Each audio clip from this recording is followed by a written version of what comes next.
Itong nanonood na to, pangiti-ngiti lang yan. Pero papagod na yan. Papagod ka na, di ba? Uy, papagod ka na, di ba? Tapos akala nung ibang tao, okay ka lang. Akala nung ibang tao, di ka nagkakaproblema. Akala nung ibang tao, masaya ka palagi. Akala nung ibang tao, wala kang pinoproblema sa mundong to. Pangiti-ngiti ka lang eh. O, babasahin kita. Ikaw yung tipo ng tao na palaging nakangiti sa harap ng ibang tao. Patawa-tawa lang. Pero pag umuwi ka sa bahay, mag-isa ka na lang, nakahiga ka sa kama, hindi ka makatulog. Minsan pa nga naluluha ka na lang, tinatanong mo, ano ba nangyayari? Ano bang problema? Sobrang dami mong problemang iniisip, puyat ka na naman. Hindi joke to Meron talagang mga taong ganito. Ikaw yun, di ba? Ito lang papaalala ko sa lahat ng nanonood. Kapag nakita mo yung isang kaibigan mo na sobrang tahimik na, akala mo walang pinoproblema, minsan kamustahin din natin.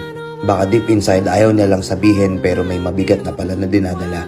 Sila yung mga tipo ng taong hindi lumala